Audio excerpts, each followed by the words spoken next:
Hey, folks, welcome back. It's Broker Talk. It's another half hour show. We are so lucky today to have William P. O'Donnell, Register of Deeds here in Norfolk County.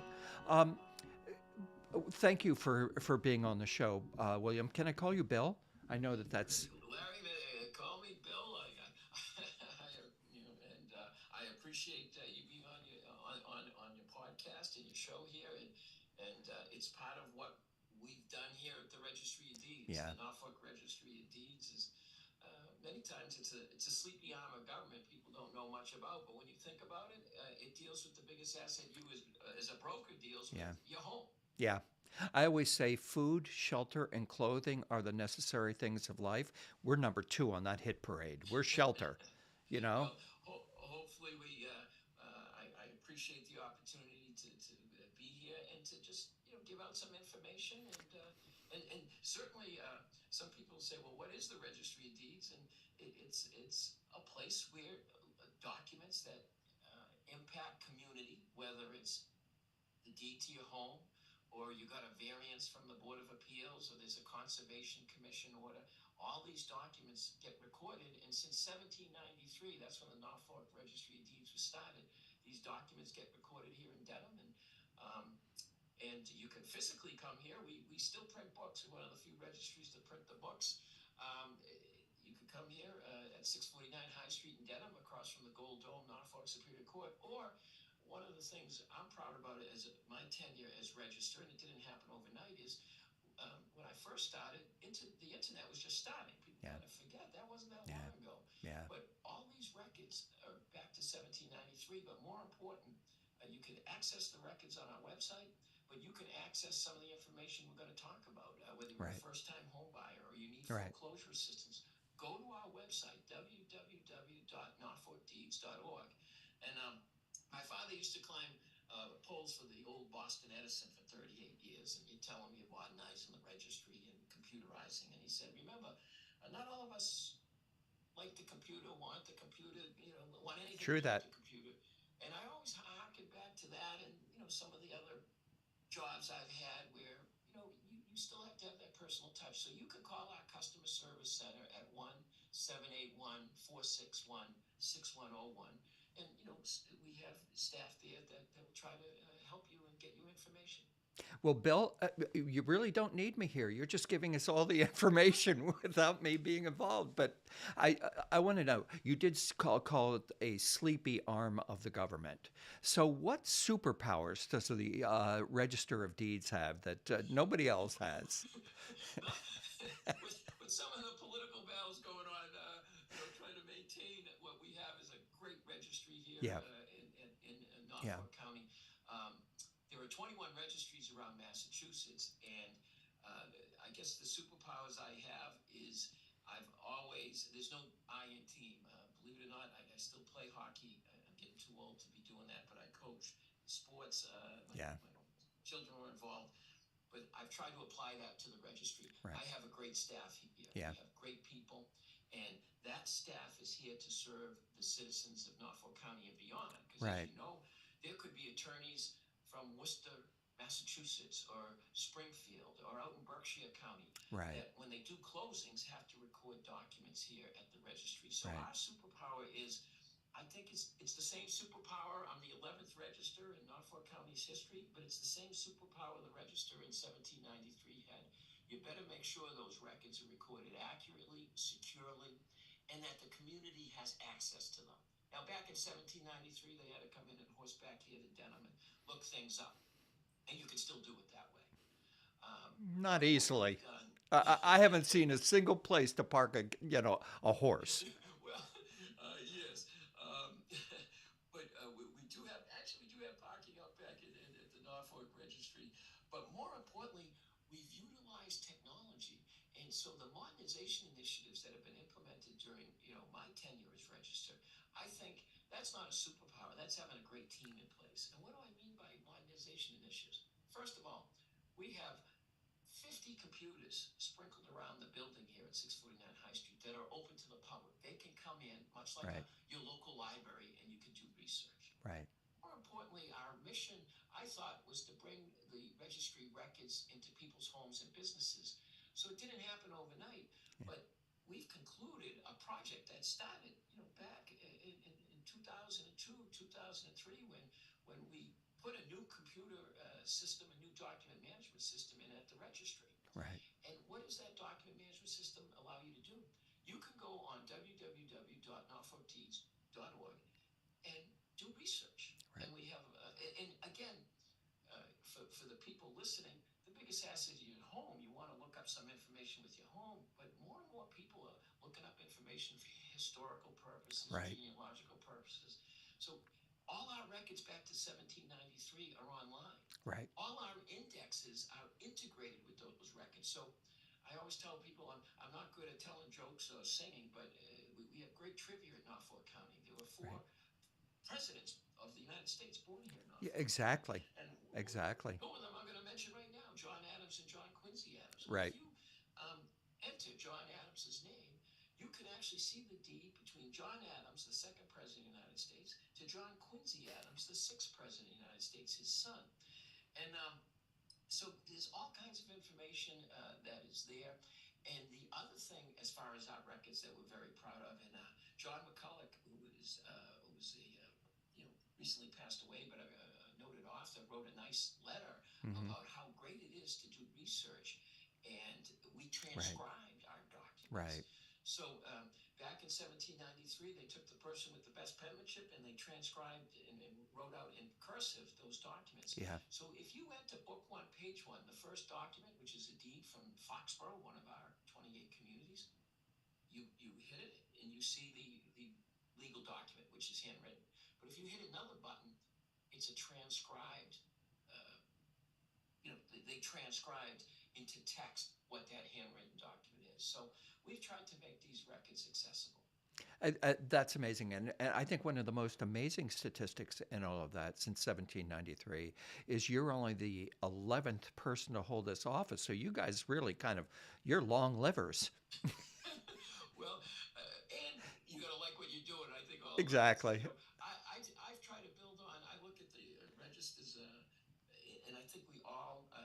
When I've done some research, and everyone tried to leave the registry in a little better place. Right. And I think what happened, I came in when the internet was, just starting Right. and getting going, and the whole concept of using technology. And we've taken things. For instance, we have electronic recording. If you as a broker, Larry, are doing a closing at someone's office, say in Bellingham, Right. Massachusetts, or Quincy, Massachusetts, when I first got here, they would have to either transport Have the a runner. documents with a courier, Yeah. or again, we still do closings here at the registry. We made space available and still have space available to do the closings here. Very You know, loud. just going And upstairs. everybody's there. It's a great energy, but Right. But sometimes you need that peace and quiet. Well, electronic recording. When I started as register, no one envisioned that, but right. it got authorized by the federal government, the state government, and now 80% of our records on the recorded land side come through electronic recording, where that attorney in Bellingham or Quincy can now transmit the documents electronically. And that was another modernization Right. initiative. Another modernization initiative, and I hope people out there realize your records are protected. The Right. deed to your house, by law, we have to microfilm. And people might say, well, what good is microfilming? Well, we store it off site at a couple of Yeah. Yeah. Yeah. nuclear Yeah. Yeah. bunkers, Yeah. iron Just in mountain, case something garage in there. happens. And think about it, things can happen. In New Things do Orleans, happen. Things do happen. they had a flood. Right. Imagine if we had a flood here and the Or a records fire, you know? and the registry in February of 2 years ago had a fire. Luckily, thanks to the Denver Yeah. Fire Department, they put it out. But Yeah. at least we have the microfilm, but we also have the tape drives. Right. And we have a disaster recovery system put in place where, thank God we did, because we used all this to get through COVID. And I have to thank my staff. Yeah. We stayed open and operational every day through Yeah. COVID. I like going into the Registry of Deeds in Dedham. It's a nice place, but I want to warn you. We have a game people play, and when we have a guest on, the number of times they give out their URL, that's a drinking game on Broker Talk. Well, It's you early. you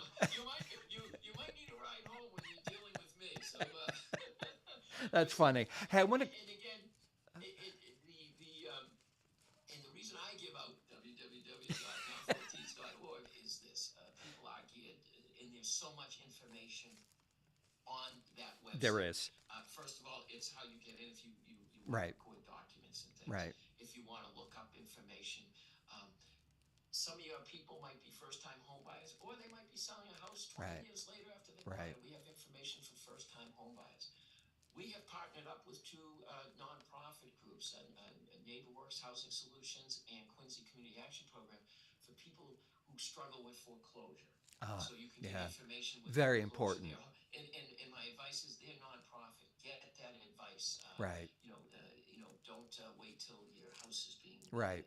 Right. sold, or Right. by the sheriff, or go to a broker and get some advice as well. But Exactly. seek information. And there's also information that's good for the consumer on that Right. website, and we might talk about some of it. Well, talk. Home I wanted you safety. to do that. Talk about the consumer notification program, because that's Sure. a program not a lot of people know. Not a lot of people know about it. The Consumer Notification Anti-Fraud Program, we're one of the first registries here in Massachusetts to do this, and we've done it for years. Now it's becoming more noticeable because there's commercials on TV from LifeLock or other groups, and those commercials, they scare people into realizing that there could be fraud in Right. deeds and mortgages. And I'm not dismissing, because they have FBI people, Yeah. former FBI people. I know they have a criminal on there saying what they do to do it. So it's happening in other areas of the Right. country. It happened in California. It's happened in Chicago. It's happened in Philadelphia. So it's only a matter of time where this is going to become prevalent. Right. And one thing the FBI has said is the fastest growing white collar crime was property, deed, and mortgage fraud. So what did we Wow. do as a registry? Well, we did this way before all this became chic, so to speak. You can sign up through our website, and I've done it myself, where I get an email notification anytime a document in the name of William O'Donnell comes through.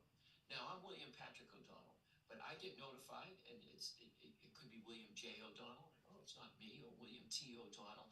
Um, and again, we're not preventing the fraud. I want your listeners to You're realize alerting that. it to. But what we're doing is, if you get a notice, and I may get a notice sometime, and I may look and say, wait a minute, that's not the deed. That's the deed to my house. My wife didn't sign it. I didn't sign that. Or wait a minute, that's a mortgage or an equity line. I did not sign that. More importantly. We didn't prevent the fraud, but we can get on it right away, Right. and we can, and again, if some people might not be comfortable with the computers, but if you sign up for the service and you get a notice, you can call our customer service center, which had given you Yeah. a number earlier, Yeah. where they can kind of help you through it. And the reason why I think that's important is the frauds are out there, Yeah. and Yeah. Google Halle Berry, the famous actress, had somebody tried to Right. They're out fraud there, and the more you her. have, the easier it is to go after you. Yeah, And and Massachusetts residents should be, again, it's the biggest asset you have, and some people don't like getting emails, but the way we gear it, that email, I think it's a small inconvenience right. for protecting the biggest asset you have. Right. So, and the consumer notification, more and more people are signing up for it, because Right. more and more people are saying, "Wow, I signed up for that private organization that we Right. see on TV. Right. I didn't realize you could get it free here in Norfolk County." Yeah. So, Yeah, that's a very special program, and having the ability to know. Now, you said you can't prevent. No, the notification can't prevent the fraud, but the minute you know, you can prevent the fraud, because you can alert your bank, or you could come to the Registry of Deeds and say, "This is not me. What do I do?" it, it, much like I'm sure people have had issues with credit cards getting Right. compromised, you didn't prevent this bad thing that's happening, but you got to get on it right away. Right. And think about it. When my parents bought a property in Norwood, I grew up in Norwood in 1960. They bought the property. They didn't ever looked at a deed until years later. When they went to sell. But now you have to stay on top of things. That's the Yeah. society we live in, Yeah. and the consumer notification anti-fraud program here at Norfolk County, I think is one way that just to put an extra layer of protection against what's going on in Right. society. Which, and Right. I was a former assistant district attorney here, worked for Bill Delahunt in Norfolk County. I mean, even back then, you saw what people are capable of doing, and Right. in our society now, it's gone to a whole new level. It is the internet. A lawyer who's now passed on once told me there's not more crime now. We just know more about crime because of the internet and everything that you're seeing. You know, you wouldn't see what happened in a school somewhere else for a couple of days. I mean, there is the Whaling Museum in Nantucket. And in that Whaling Museum, there are a series of letters that were sent back and forth. Well, these letters from these whalers that would go out for 2 years or so, they would hand letters to somebody and those people would, and so you wouldn't see somebody for 6 months. And there was a letter that said to the husband, "Where's the hammer? I need to fix the roof." So a year later, she gets a letter and Well, she says, "Why do you need the hammer?"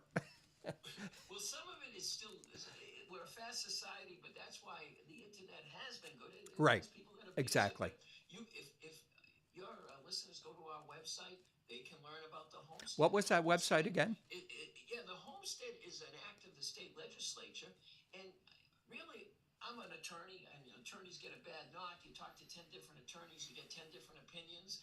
But I bet you 9.9 out of 10 attorneys would say if you own a house, you should have a homestead.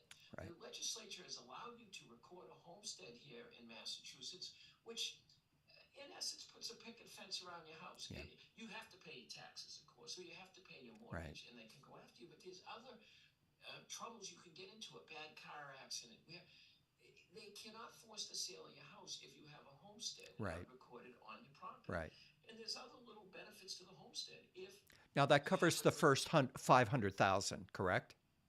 Right, but I think even though houses expenses have gone up, I think judges know the interpretation of law. They're not going to split the Oh, house. okay. I understand. So I I think understand. it's a Yeah. really good. I know the legislature, and there's been some legislative changes made. And thank you, local legislators, to the homestead. I know one of the things they're looking is to up that amount. Sure. But yes, for a relatively small fee, a recording fee, which is set by the state legislature of $35 to get that type of protection. Right. And the other protections it gives you is if you go to sell your house, if you have a recorded homestead, creditors can't swoop in at the closing to get those proceeds for a limited period of time. In that case, 1 year.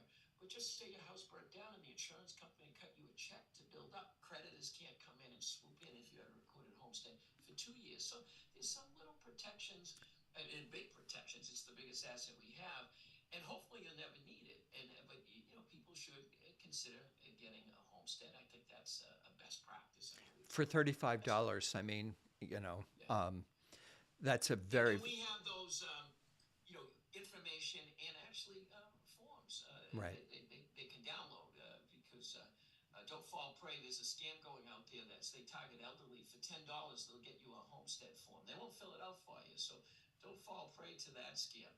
Um, Mortgage discharge is another best practice, and probably you as a broker have seen that where suddenly the day of the closing, or a couple of days, oh, we need a discharge, Does the Silicon transaction. Valley Bank, to the banks that are having problems right now this week, like they could go away? Let me explain the problem to the audience here. If your bank leaves and they have a bank discharge because you got your loan from them, if they don't sign off on that and fully discharge, and you go to sell years from now, and we're not talking about SVP right at the moment. I don't even know if they have any of these, but if that bank is gone, how do you get the bank to discharge it? And so that's what we're talking about, the importance of your discharge.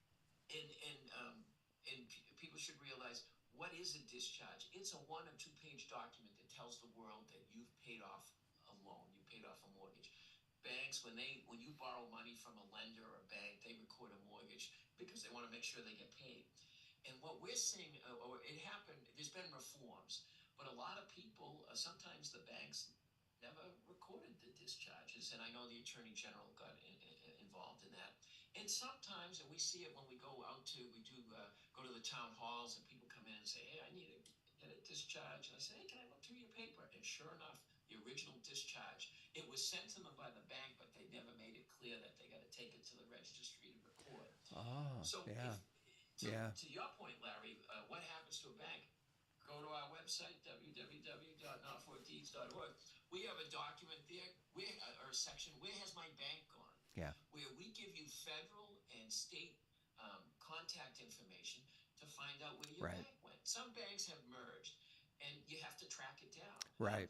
And what I love about Massachusetts, there's a lot of great community banks that have been around since the Sure, 1900s. You sure. can go to them, and I'm sure they give great community customer service. Hey, I need a discharge. They'll look it Right. up. They'll see you didn't pay it, that you paid it off, and they'll give you a discharge and just make sure it gets recorded at the registry. But people that have to chase down paper and discharges, and never mind the problem you just addressed, because people forget banks did go out of business. I Yeah, hope we're not heading in that direction in the 1990s. And I know I had to chase the FDIC to secure a discharge for someone. It wasn't an easy process. But you want to make sure when your mortgages are done, when you've paid it off, and maybe you've paid it off, lucky you, you don't have any debt. Or maybe, like some of us who maybe have children and college and other use the obligations, funds. we refinance Yeah, to get a lower rate or to yeah, take out a little equity. Make sure those loans that you refinance, because they were discharged, you know they were paid off, but you don't want 10 years from now when you go to sell the house, and right, certainly brokers don't like that, yeah, those last minute calls where it's a title problem. So right. the mortgage discharges, I think it's better for the consumer. Uh, and a lot of consumers go, well, wait a minute, the bank should have done it, or the lawyer should have done it. You're right. Of course they should have. But it's your property. So to me, even though other people should have done something, the person that's going to bear the burden is the consumer, is the person Right, that owns the property when they're trying right, to sell it. So, right, yeah, and maybe that's what you do. You get on the bank, or you get on that closing right, attorney, and you make sure they chase it, but don't, trust but verify. If I see, and it's an easy way to do it. You can do it on our website, or you can call our customer service center. You can actually, on your own, do the research. You run your mortgages and see if they've been discharged. right, But if you can't, you can call our customer service center. And if there are mortgages that have been paid off, including equity lines, people say, right, they like, oh, I don't use the equity line, and I got another one. Well, that old equity line, you might not be using it, but if you're not using it, it should be, right, and you have no intention, it needs to be discharged. So make sure you secure, as a consumer, your mortgage discharges, or be aware of it, so that when you do, right. pay off a mortgage, that at some point that discharge, and sooner than later, should be recorded. Sure. And one of the things was not so long ago for an old guy like me, but the 2008, 2009, 2010, 2011, there were the banks were forced to be of help because And because the, and the, the the the house sleepy arm of government, the registers, were involved with the attorney general. yeah, And some of that was done through litigation. Some of it was done right, through your legislators, through some statutory reforms, which put some teeth into the fact that, hey, you have to, once these things are paid off, you have an yeah, obligation to get the discharge. yeah, Now, I think the smaller banks did a great job. It was the bigger banks, right, and they're doing a better job. And also, as I said, sometimes they're doing a much better job if they do mail it to the consumer, making it clear to the consumer, you have to take that discharge and get it recorded at the registry. yeah. And feel free to come by. If you have a discharge, come by 649 High Street to have it recorded, or check our website. Or a lot of times we're at the town halls doing office hours or things like that. But if you're like me, type A, I want to walk through the door and make sure it gets recorded. I like that personal part. The pandemic really changed. I mean, there weren't any closings during the pandemic. For I think if it was for a year, and before, and then now we're able to do it. It's a great energy. Other people buying and selling their houses. But now you never even see that. It's all arm's length kind of stuff. And Yeah, uh, well, the pandemic, and as I said, some of the modernization initiatives that were done here at the registry never envisioned a pandemic. Right. But I look at it, good thing we did. Good thing all our documents were on. Some Right. registries around Massachusetts don't have all their Right. indexes and documents back to year Right. one, 1793 on. So lawyers could do research from their office. They Right. didn't have to come into the registry. Our staff was here. I mean, we had to do team approach and we had Yeah. a mailbox there, but that electronic recording, not only could you, not all registries in Massachusetts can do electronic recording on the recorded land side or the land court side. There are two types of land in Massachusetts, the recorded land and the land court side. Well, in 2016 into 2017, the registers of deeds worked, and Governor Baker signed into law a law that said, well, originals don't have to be kept. So that allowed electronic recording on the land court side. Now we didn't know it do this in 2017 because we thought a pandemic was coming in 2020. But good thing we did, Yeah. because at least in Norfolk County, when closings still took place during that year, it's just as you say, the energy of having everybody in the room and the camaraderie and the Right. business connections weren't there. Right. And that's what I missed because the registry used to have the people here. Right. Now I think people post pandemic are used to, hey, wait a minute, we can do things and then record things electronically. Well, that's because steps were taken well before the pandemic to Right. utilize the modernization initiatives to make sure that the registry of deeds, the sleeping arm of government. What I try to do is bring the business side that I was in the private sector, bring that type of thinking to a Right. government agency, and good thing we did because now I dare say we have disaster recovery. We back up all Right. the documents, and there's a tremendous amount of documents, and we did this. We had close to we had over 200,000 documents recorded during the pandemic years, during 2020 and Yeah. 2021. Yeah. Very busy years, Very even though it busy. was a pandemic. Right. It's not It quite was a that like crazy now. world in real estate during that time, especially when everything was going so far over the asking price. But if it was on the market for 4 days, that was a surprise. Right? And the numbers show that you had Yeah. low interest rates. There was a lot of refinancing. So, and when I say sleeping arm of government, we collected over $82 million. Wow. Now, a lot of that money goes to the state. Most of it goes to the state, comes back in the form of we collect Community Preservation Act money. Hopefully, comes back to the communities that adopted that. The monies come back in local aid. So, those documents that come in, we have another obligation is to collect the monies and get it to the Department of Revenue so that Yeah. good, hopefully good things that government can do get done at the local level with this money. So one last question or thing to talk about is you keep mentioning 1793, which is almost 1800, but we all know that this community started in the 1500s or even earlier in the 1400s. What about records like some of those buildings in Boston and around that have been around Well, since the 1600s? well, Governor John Hancock, one of the signers of the Declaration of Independence, signed a law into 1793 that started Norfolk County. And it's funny, you mentioned some people that are doing research in Boston come to this registry. And why?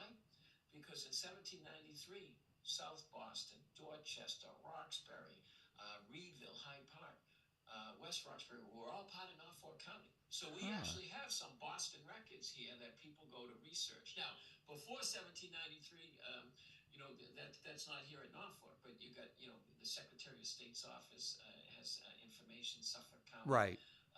Right. as well. The oldest register, and I always take a tip of my hat to Register John Buckley. He's the Plymouth Register. When you walk in, he has America's first registry, which I think is great.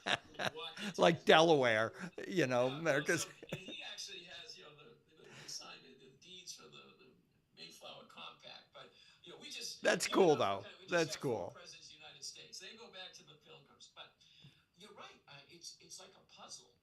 Right. So people are always like, well, why do I have to research in Boston property in Norfolk County? Well, those Yeah. communities were part of that, and that may be a little trivia. But people look at Brookline, which is part of Norfolk County, and it's an island. Well, it was connected. It's just other communities annexed into the city of Boston, and Brookline Here's remained another one, Chestnut Hill. You know, Chestnut. it's in Newton, Chestnut. it's in Brookline, it's in Boston. It's And, like, and it's in Newton.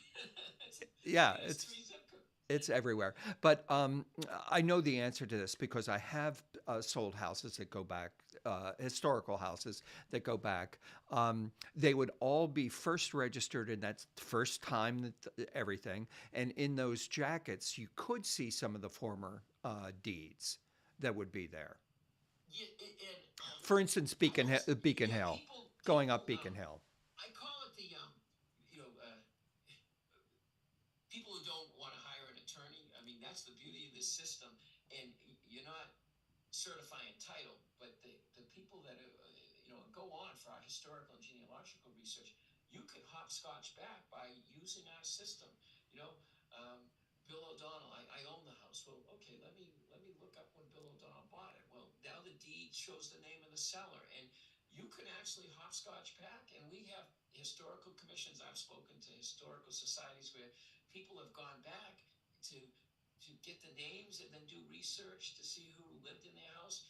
And sometimes you can go to your local town hall to see if there's a building code jacket that could get some more information. But people use the registry to go back, and we have Right, deeds, as I said, back to 1793, where sometimes they listed everything that was in right, the house. So it's kind of unique to right. see And the where we cost of drop. it, you know, Right. and the And cost. yeah, and it's so It's it's fascinating. pretty interesting. There's a lot of great Yeah, history here, but for the here and now, the biggest asset is your home, and right. we've tried to build on that history, but also build on the society we live Yeah, in. We live in a technologically driven society, so we're delivering registry services a little right, differently.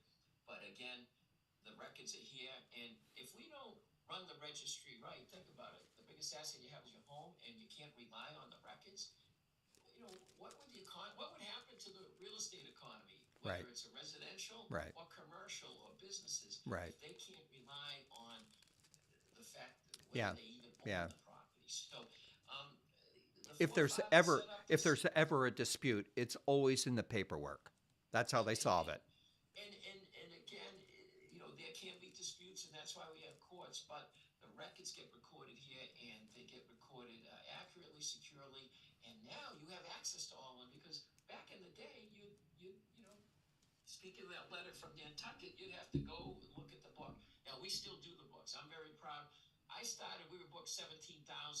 We're over booked 40,000. So in my tenure since Wow, 2002, it's been tremendously wow. busy. And some registers probably don't want to do the books, but we have people that still come in and do it the old-fashioned way. Yeah, And I look at it as another form of disaster recovery or business sure, continuity planning. sure. We have, as I mentioned, the microfilm. Right. You have the tape drive. You have the information on the In computer. different spots, But protected. it's also good to have the books. All our everything that's been recorded here at the registry is in a book. And as I said, we have on the recorded side over 40,000 books Right, to right. pour through. Boy, we could go on and on and on, but I know your time is limited today. It's been such a pleasure to have you with us. Well, Larry, thanks so much. I've enjoyed the conversation, and you're doing a great service because you mentioned information. You're getting information out. And what was that website again? Give our guests one more. The website is www.norfolkdeeds.org, or if you want to email me directly, Register O'Donnell at norfolkdeeds.org. Thank you again. Register of Deeds in Norfolk County, Massachusetts. It's another great show here at Broker Talk. Tune in next week. Like and subscribe and all that other kind of stuff. Thanks so much. Recording stop.